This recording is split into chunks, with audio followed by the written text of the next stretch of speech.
This is Mark Johnson from Loyalty360. Hope everyone's happy, safe, and well this Tuesday afternoon. I want to welcome you back to another edition of Loyalty Live. As you know, in this series, we talk to the leaders in customer channel and brand loyalty about the technologies, best practices, and more importantly, the insights that they're seeing that impact a brand's ability to drive unique experiences, and most importantly, engagement and customer loyalty. Today, we have the pleasure of speaking with Chuck Christianson. He is the Chief Revenue Officer at cxLoyalty. I've known Chuck for a number of years, a really smart guy, one of the vanguard in the industry. So it's a pleasure to get to talk to him today. How are you, Chuck? I'm doing great, Mark. Thanks for having me on. Absolutely. First off, for those who may not know, can you tell us a little bit about yourself and also a little bit about cxLoyalty, what you guys do, how you do it? Sure. Yeah. So as you said, I'm Chuck Christianson, the Chief Revenue Officer, and I'm responsible to generate accretive revenue for the company. We are a global concern. We're about 3,000 employees in 20 countries. About 1,000 of those folks are technologists. Another 1,000 or so are customer service advocates, and the rest of us are business folks in those 20 different countries. And we're in the loyalty and customer engagement business. And it's a business that has certainly evolved. We've been in it for 40 years. We started as a credit card incentives company on one side, and then the other side started, if you go back to the full lineage of connections, was Carlson Marketing many years ago. And we brought together, a really an end-to-end approach to loyalty and rewards and engagement. So we do everything from traditional rewards and redemption. So a lot of people know us for our travel solutions because that typically makes up a big part of the loyalty experience. But we also have paid engagement programs, unpaid engagement programs, and we also have personalized marketplaces that we're putting in place that I think is really a harbinger for what's to come. And we work with multiple different verticals. So we're known primarily in the financial institution space and in the travel space, but we're also working with telcos and TMT and automotive and retail to help derive solutions where we can create engagement between customers and their brands, and really move the ball. And if you think about pre-COVID and really on an annualized basis with the last 3 years, we move about $3 billion worth of rewards content or other content through those channels. And we've been spending time over these last really 7 or 8 months. I don't know how many months it's been. Every day is like Blur's Day, right? Working on the strategy of what's to come. And so I'm very proud to be part of the company and proud to be driving the revenue strategy. And it's a challenging time, I think, for everyone. And I think this is a time certainly for creativity for us and for our partners. Absolutely. It's definitely a unique time. I think something you guys do with your platform. We actually just went through your assessment, your analyst assessment, very unique platform. A lot of people don't know kind of the breadth and depth of your offering, which we're looking forward to sharing with them here and also in other pieces that we do. So Sure. Thanks for all the work you do for the industry and in the industry. It's great to see. Thank you. Next question we have, can you share us a fun fact about yourself? We always like to learn a little bit about someone, something new, something that may be kind of cool. We've had people that like sailing. We have people that love gaming. We've had a person that was dropped off on the doorstep of a nunnery in Vietnam when she was 10 days old. Wow. We've had kind of the kind of the diverse, love to know something fun about yourself. It is tough to follow that up. Other than liking sunsets and walks on the beach, no.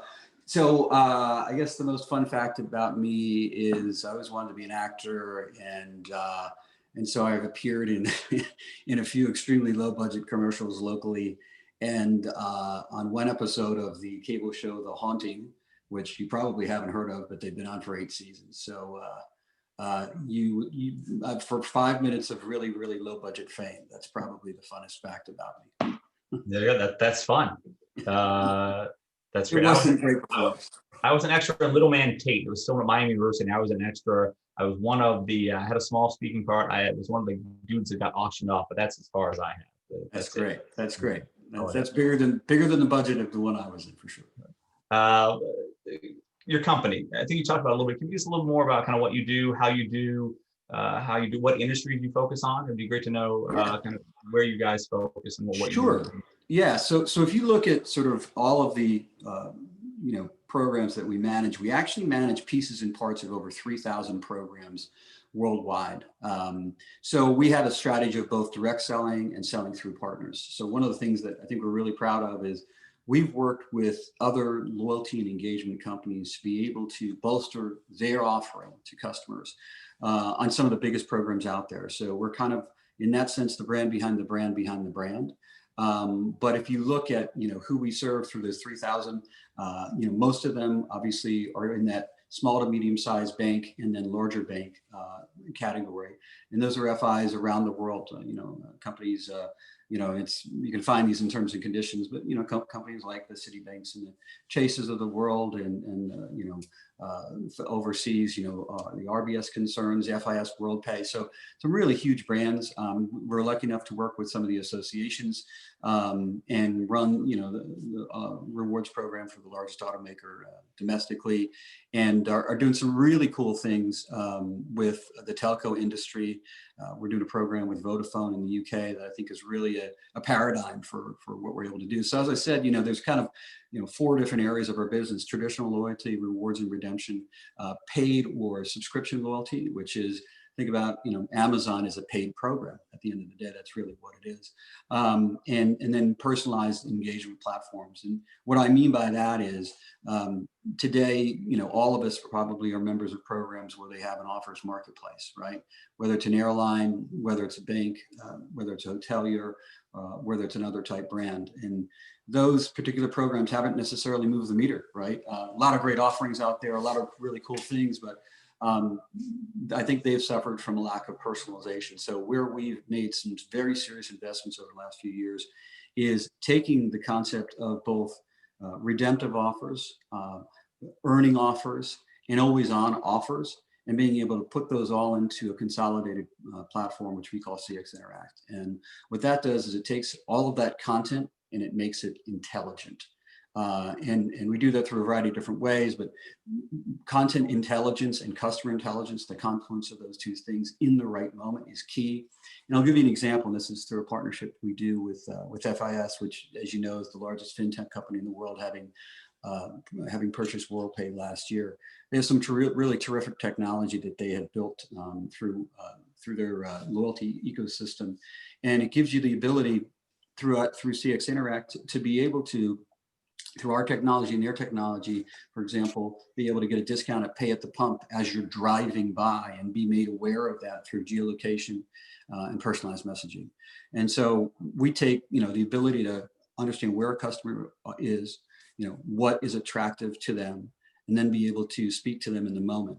And I think, that is extremely key to being relevant to the new post-COVID type loyalty landscape, because it's going to very much be driven by a hybrid, and I think you and I talked about this earlier, of the personal and the digital, and those two have to really go hand in glove, and they are. I mean, people, we're going out and we're ordering food today, or we're getting goods and services through the local big box retailer. Many of us are using the phone to get there, and obviously then and going either into the store or having it delivered to us. So I see that definitely as a trend, but being able to speak to the customer in the moment, typically through their smartphones, but tomorrow maybe through their watch or other vehicles, and through multiple channels. So not just necessarily SMS, but different social channels, especially as some of the messaging apps that live behind some of those social channels evolve to be primary or secondary. I think those are key things and really key strategies that we're looking at in terms of making, content personal to the personalized customer engagement. And so the programs of the past, traditional loyalty, save up all of your points, it's kind of like your father's Buick. Those are going to go by the wayside sooner or later, whether it's a generational concern, or whether it's because some of those members are aging out, and I'm probably one of those members who saves up 1 million Marriott points, right? Or, several million Delta points to take a big trip, more so to micro moments. And I see that as a major trend in terms of, where we're going in the industry and where the solutions need to be positioned to make sure that they have that content intelligence and that personalization to be able to deliver what are, in essence, micro moments, right? Instead of redemptions, I think we need to think about content as being multifaceted. And then the last piece is so much of the content that we're going to be delivering, as the future unfolds, we don't know what it is, right? Think about things that didn't exist 5 years ago or 10 years ago, such as digital movies, right? That's a piece of content that's actually, pretty critical right now, or digital music. That's going to continue to be evolved, and being able to set up platforms that can ingest that content in an agnostic fashion, personalize it, and deliver it in the moment is absolutely key, I think, for the industry right now.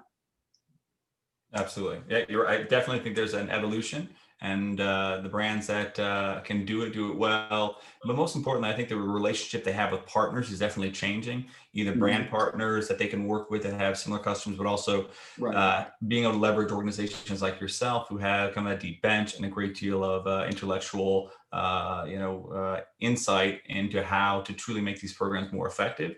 And the evolution is great to see. I think the focus on customer loyalty is greater than ever before, and it's amazing to see. And to your right, that the old Buick is kind of going away, which is good to hear. Right.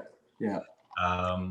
So customer loyalty, we always like to understand how marketers, how kind of technology partners define customer loyalty, what it means to you and your organizations. We'd love to have your definition of customer loyalty and kind of what it means to you in cxLoyalty. Yeah. So I guess the best way I would describe it is having that personal relationship between a brand and its customer that's deeply emotional at the end of the day, and that extends well beyond a transactional exchange of goods and services, right? Think about the last really good interaction you had. Hopefully it had a human component. But for example, brands fall down a lot, right? In the last few months here, travel brands really struggled to be able to service members who were panicking, whether it's panicking to get home, whether it's panicking to see a relative, whether they were trying to change their plans because they wanted to be safe. And many of the brands that we work with, look to us to put some technology in place, but they actually had to be more flexible around their rules, and they had to change their business model pretty quickly. And while they're not giving people points, they're not redeeming points, but what they did is they listened to the customer. They understood what the challenge was, and they also understood what the outcome was. And the outcome needed to be something that was positive to them. So, I think it's very key to be able to understand those moments that can create that emotional connection that are beyond that transaction. Sometimes that's saying sorry and remediating it. Sometimes it's just acknowledging a mistake. But we've seen terrific examples of brands out there that get it, that are understanding and listening. They're not tone deaf to what's going on in the marketplace. And I think that's absolutely key. But if I was to give you that one sense, it would be a deeply emotional relationship based upon a business transaction, but extends beyond that. That has a human element. And that's hard when it's purely digital, but I don't think it's impossible. So it's that personal relationship that I really see customers need to strive, or brands need to strive for. And when customers get that, I think they become pretty passionate advocates. Just as much as they're going to scream on social media about something going wrong, there's also a lot of people that give shout outs and they give credit where credit is due. And if you can create, a fervent advocate, I think you've achieved customer loyalty. Absolutely. Challenges, opportunities around customer loyalty. What do you see as kind of the biggest challenge or potentially the opportunity in customer loyalty? Is it that digital transformation? Is it kind of accessing and kind of truly identifying the customer across channels? And you talked about listening as well. That's a challenge we've talked about for years, is listening versus hearing, one being passive, one being active. Yep. Yeah, I think, active listening is absolutely key. In fact, one of the recommendations I have for any loyalty consulting organization or loyalty provider is listen to customers, set up focus groups, have town halls, right? But the challenge, the challenges actually are really right in front of us right now. We have, a multifaceted, transformational crises on our hands. And we have to be able to figure out where the opportunities are, whether it's COVID, social unrest, fractured economy, a divided nation, or a climate crisis. We've gone from disruption to dystopia in many senses. And through each one of those challenges, there's an opportunity to have a voice to customers and to be able to respond to it both in an operational sense, both in a messaging sense and a leadership sense. So how will that manifest in terms of the nuts and bolts? I do think being able to understand the different channels that are emerging as key are absolutely huge. How to have that multi-channel strategy that is content intelligent is absolutely huge. But you have to know who your customer is. And having worked with a lot of really big brands, I am really surprised, and this is not an ad hominem sort of comment, but I'm just surprised on how little has been done on the personalization side, really in a direct-to-consumer messaging, both direct-to-consumer content delivery and intelligence. And I think that there's a lot of ground to make up there. We had this realization four or 5 years ago and made a fair amount of investment to make that type of approach modular. And I think brands are seeing that. You're seeing that in terms of some of the firms that are getting purchased up. They're really focused around data, but being able to harvest that data in a real sense, I think, is an absolute challenge. It's not easy to do. And being able to harvest it in the myriad of ways in which you interact with customers through social media platforms, through your own platform, whether it's through your reward site, whether it's through your booking site, whether it's through your online banking. There's so many opportunities to maximize those interactions. And I think that is really key. But we can't ignore the crises in front of us, and we have to be able to take them head on, understand. It's like a goalie in soccer, get closer to the problem so that you can prevent the shot from getting in the goal. I think for me, the biggest thing is getting through these 4 or 5 really seminal, once in a lifetime type crises that are contemporaneous with one another, and developing a strategy that isn't, I'm going to wait it out. And what I'm hearing from some brands is that they need to wait it out. But in my opinion, they can't afford to.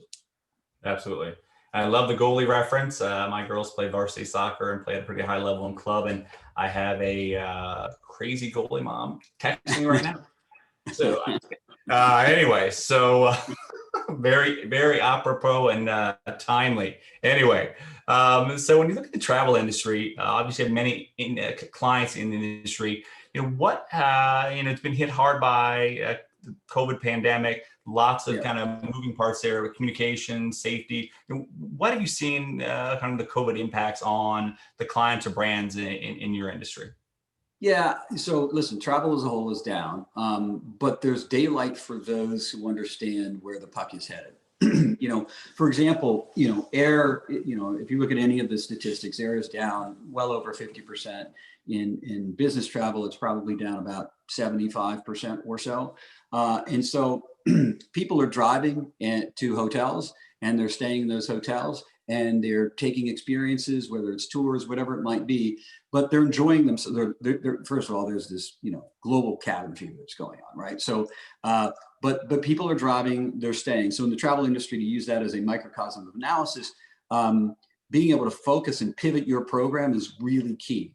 But no question about it, the redemptive and really a lot of the earning behavior has taken a bit of a pause, but it's beginning to, especially in August, we saw a really big shift back to hotel and to car and to experiences. Cruise is a little bit more tricky, and air, candidly, is a little bit more tricky. But I think the key is to understand that that's going to be the short term, and maybe a little bit of the immediate term. But air is definitely going to come back. Innovation is going to solve that problem.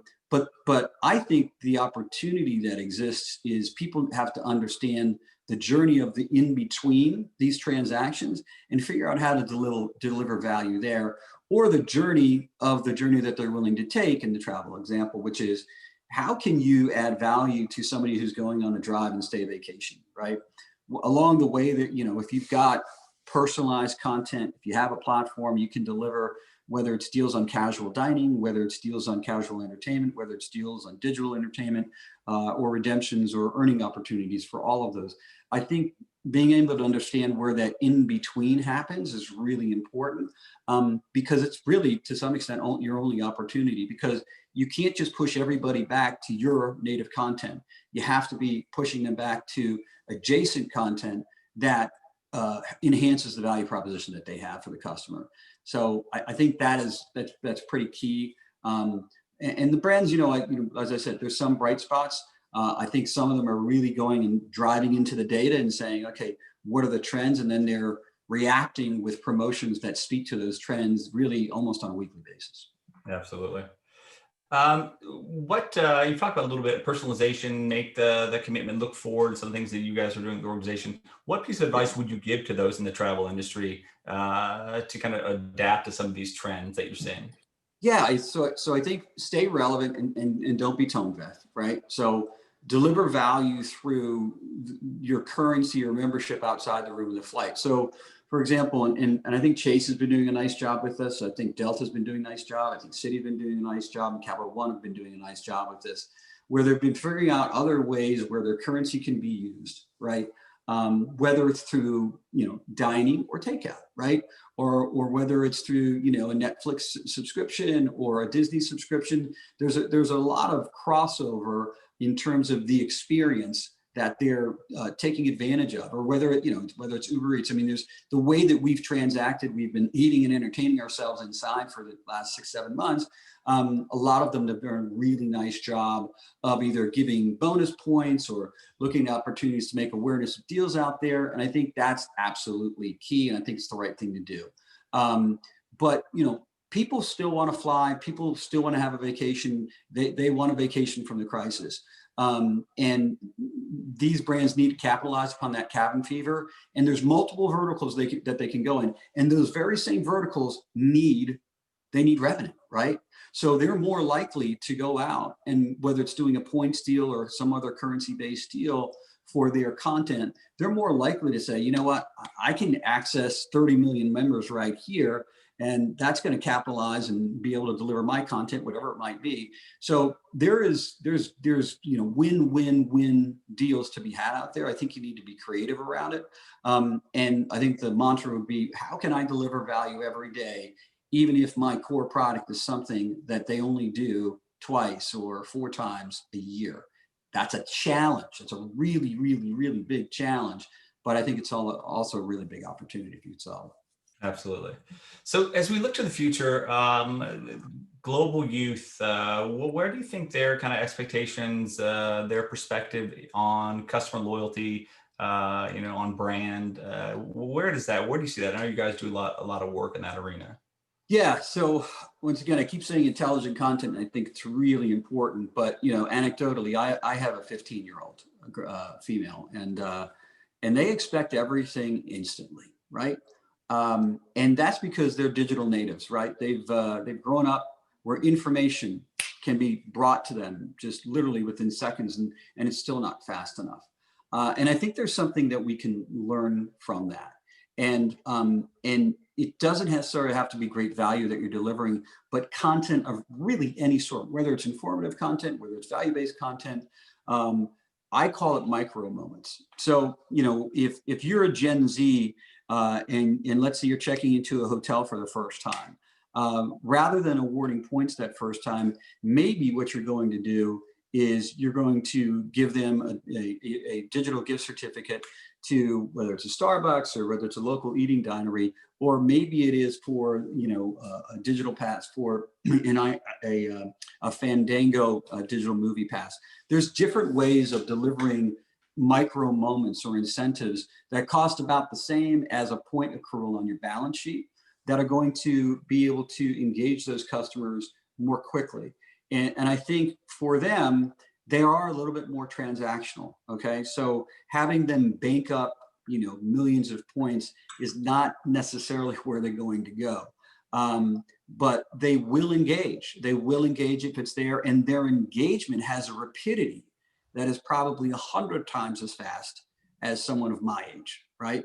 So I think you need to be able to understand, some of their behaviors, understands what is resonating, and all the things that I talked about before, whether it's global warming or whether it's COVID or the economy, and we may talk about this later.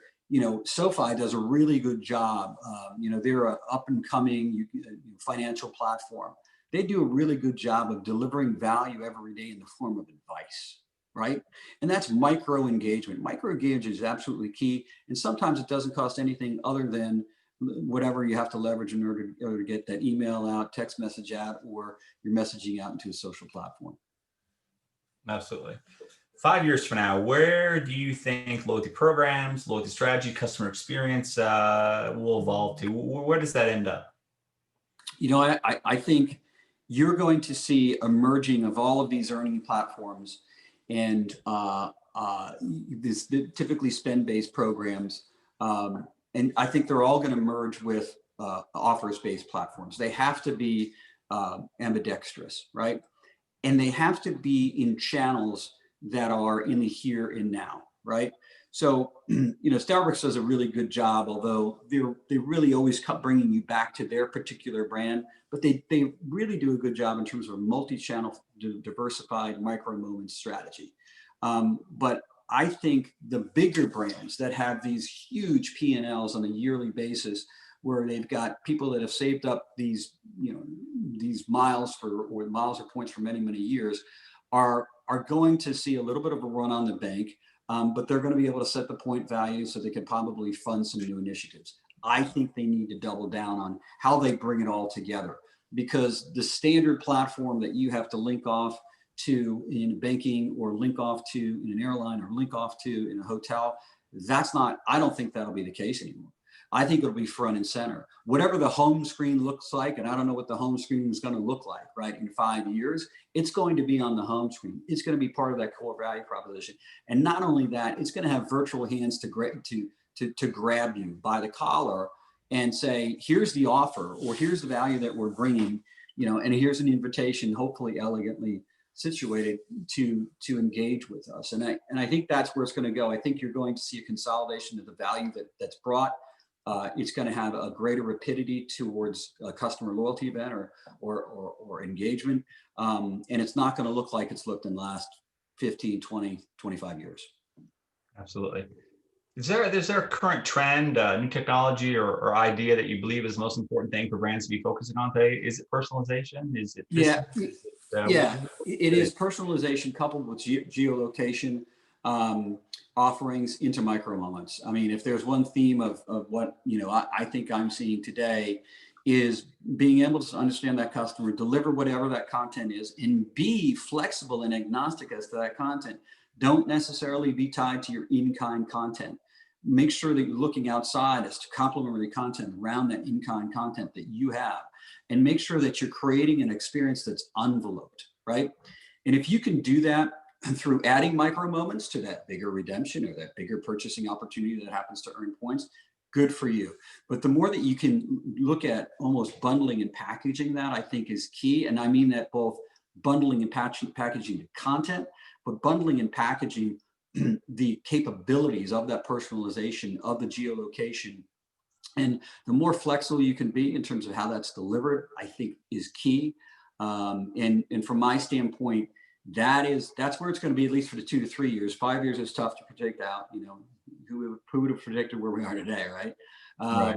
But I do think that that is absolutely key. Make your content intelligent, capitalize upon the intelligence you have for your customers, and you'll get personalized, emotional relationships as a result of it. And I think that's where Gen Z is going to be. And Gen Z is right around the corner. And we've been forced into their behavior in the last 6 months because they've been very e-com based, right? All, virtually almost exclusively digital to the detriments of human interaction, right? There is a middle ground, and that middle ground is where the near term is. But if you look at, how e-commerce is changing simply alone, and the increase in just transactions, I forget what it is, something like 12-fold, online transactions than it was pre-COVID. It's amazing, right? So out of that ecosystem is going to have to be vibrant. And I do think personalization, micro moments, and geolocation is going to be super key. Absolutely. There was a great article today in the Wall Street Journal just about the increase in online transactions. Goes up, I think it's up, all commerce up to 16-17% now. But the Commerce Department had a report out. Some brands are doing it very well. Dick's and others, obviously, it's great to see that transformation. Yep. The last question we have: what can we do as in the trade association for the industry to help with your customer loyalty journeys and brands? What can we do to help kind of elevate the discussion around customer loyalty? Yeah, so listen, businesses need more insight than ever right now, right? Sometimes we get caught in our own echo chamber, and I think customer needs have clearly changed, and they need to be heard. So I think generationally diverse discussions, you can call it a town hall, you can call it a focus group. I think the more conversations that an industry group can facilitate between real consumers. So we're a bunch of smart people trying to accomplish a goal. We have our own little bubble, right? But I think being able to hear from folks who are not necessarily in the industry and trying to understand what their needs and wants are, we can probably farm a lot of that away. But I think it can be really genuine, and I think there's nothing more important than an industry leader hearing customer feedback on a product that either they're distributing or they're making happen. And I think that's a way to get back to that personal interaction. Right. And with Zoom, so much as possible, or any other tool that you use, to be able to bring those voices online. And I think it also, it's just going to make us smarter at the end of the day. So that would be I don't know what the format would be. I'll leave that up to you guys because you're terrific at putting those types of formats together. But whether it's a town hall or it's a discussion that's cross-generational and diversely represented, I think it's super key to be able to understand what our audience is saying in a very genuine environment and in a genuine voice. And it would be up to us to listen and to really be able to react to it. So that's my one suggestion. That's great. I appreciate that. Great insight for sure. And again, thank you for taking the time to talk to us today. It was great to catch up with you, see what you're seeing, hear what you're hearing. I think you're doing some great things in the respective industry you work in, and we appreciate everything you do for the industry. And it was a great half an hour, and it was an amazing conversation. And thank you again. Thank you, Mark. Thanks everybody at Loyalty360. Talk to you guys soon. Perfect. Bye-bye.